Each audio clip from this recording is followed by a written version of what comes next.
Halo, selamat pagi. Nah, hari ini kita akan bercerita tentang salah satu berita yang viral tentang apa? Tentang seorang ibu yang tega menjual anaknya kepada pria-pria hidung belang. Teganya seorang ibu menjual anak kandungnya sendiri kepada pria-pria hidung belang. Biasanya perdagangan orang itu dilakukan oleh orang lain, tetapi pada kasus ini itu dilakukan oleh ibunya sendiri. Jadi dari hasil berita yang saya baca dari Kompas TV mengatakan bahwasannya tersangka ini adalah seorang ASN. Padahal pertamanya dia mengaku bahwasannya ini adalah masalah ekonomi. Tapi setelah ditelusuri bahwasannya dia adalah seorang ASN, ini adalah murni tindakan kriminal yang dilakukan oleh ibu kandungnya sendiri. Anda bisa bayangkan coba. Seharusnya seorang ibu atau seorang orang tua itu adalah berusaha semaksimal mungkin untuk melindungi kehormatan daripada anak-anaknya. Nah, yang terjadi pada saat ini di Bengkulu, oknum tersebut itu adalah sesuatu yang sangat biadab sekali. Ya, jadi saya yakin dan percaya bahwasannya eh, ibu seperti ini tidak hanya satu di Indonesia, ada masih banyak ibu-ibu yang seperti ini, ya. Tapi lebih banyak ibu yang baik di Indonesia. Nah, hal ini terjadi karena apa? Jadi saya perlu mengapresiasi kepada warga-warga sekitar bahwasannya hal ini terjadi karena adanya pengaduan dari warga-warga sekitar. Nah, ini penting sekali untuk menjadi pelajaran bagi kita bersama bahwasannya eh, kepedulian kita kepada lingkungan itu harus kita tingkatkan kembali. Ya, kalau kita sudah tidak peduli dengan ini, mungkin berita ini tidak akan pernah atau kasus ini tidak akan pernah terekspos sampai dengan saat ini. Jadi hal ini terjadi karena adanya pengaduan dari masyarakat. Jadi kepada kita semua sebagai masyarakat yang hidup di Indonesia ini perlu kita meningkatkan rasa kepedulian kita kepada sesama sehingga hal-hal seperti ini tidak terjadi di hari kemudian kelak.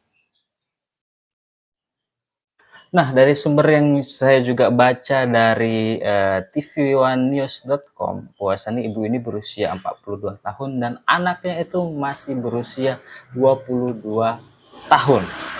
Ya.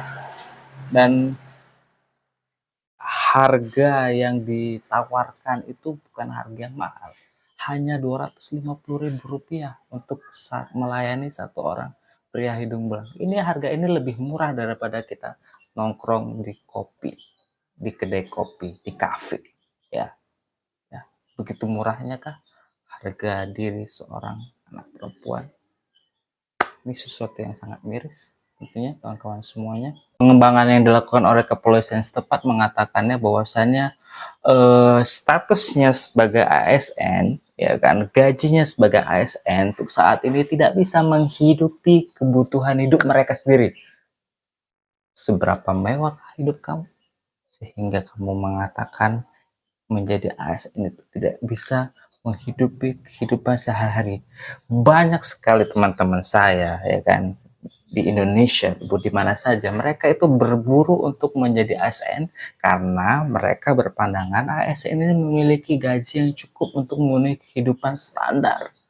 Jadi ketika Anda mengatakan, oh, gaji saya tidak cukup untuk memenuhi kehidupan saya, kehidupan seperti apa yang kamu maksudkan?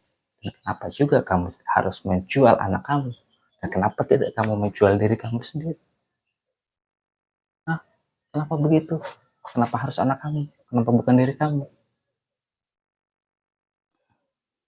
Dan hebatnya lagi, ya, jadi tindakan asusila ini terjadi bukan di hotel, bukan di mana. Jadi tindakan ini terjadi di rumahnya sendiri. Jadi si ibu itu, ya, melalui media sosial membuat layanan seks komersil ini, dan kemudian pelanggan yang akan datang itu datang ke rumahnya. Anda bayangkan di rumahnya sendiri.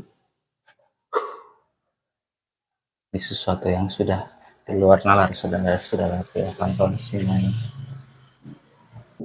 Nah, dari kegiatan ini tersangka dijerat dugaan tindak pidana perdagangan orang sebagaimana dimaksud pasal 2 Undang-Undang Nomor 21 Tahun 2007 tentang pemberantasan TPPO dan atau pasal 296 KUHP dan atau pasal 506 KUHP dengan ancaman maksimal 15 tahun kurungan penjara.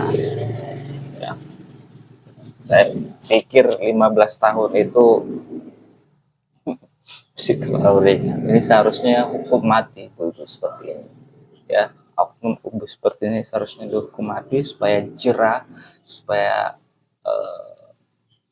pencemaran nama baik terhadap ibu itu hilang. Ya, karena ini sudah mencemarkan nama baik sebagai seorang ibu yang sebagaimana seharusnya. Oke, nah saja sharing saya hari ini. Mudah-mudahan kita ini sebagai orang tua tetap berusaha untuk berusaha sekuat tenaga untuk memberikan nafkah kepada anak-anak kita dengan cara yang baik dan juga halal. Ya, mudah-mudahan kalau dengan caranya baik, hasilnya baik. Kalau caranya baik, pasti juga insya Allah hasilnya baik. Terima kasih, sekian. Jangan lupa untuk share, komen, likes, dan subscribe channel saya. Terima kasih. Assalamualaikum.